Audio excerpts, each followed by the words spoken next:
Okay, so hello everyone. I'm here for the one more Python data structure, that is set. Okay, so I'm going to cover this probably this set data structure in two or three parts. First will be all about basic thing introduction, and then second and third probably I'm not sure about it right now. But in that I'm going to cover all the methods or important methods of set. So let us start with the introduction part. So set in the Python is also one of the important data type, just like your list, tuples, etc. Okay, and if you are interested in representing a group of unique elements, then we can go for set, because set cannot store duplicate elements. So that we will check afterwards with example. Then some important points you all have to remember is insertion order is not preserved. It means you will get the output in any order. As I said, you will get the output in any order. So indexing and slicing is also not possible in set. Then third one, it is set can store same as well as different data types of elements.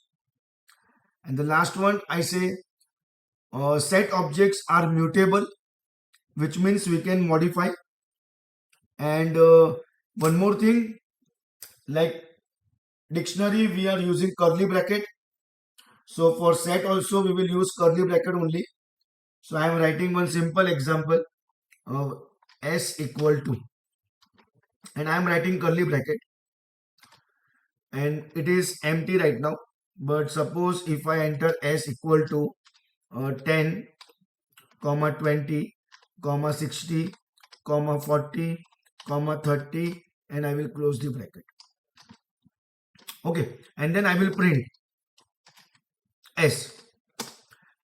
See, you all can see it is showing me all the 5 elements, but not in a same order. Instead of 10, first 20 is coming, then 40 is coming, then 10 is coming. So set, we will get the output in any order, and because of that, slicing and indexing is not possible in set. Okay. Then next thing is, as I said, it accepts different data types also. So s equal to 10, comma 2.5, comma, for example, one string yes, comma 20, and I will close the bracket.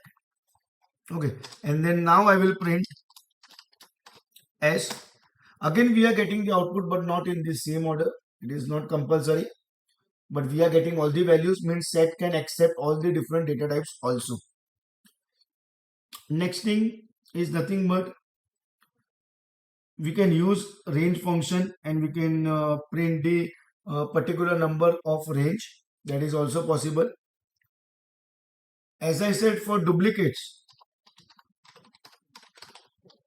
okay, suppose I write s equal to 10, 20, 40, 60, again 10, again 20, 80, one more time 80, and I will close the bracket.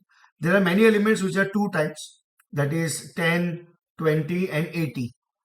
And now if I say print and s, see, we are getting output in any order, that is the one thing, and you will find only the elements one time, not the 2 times.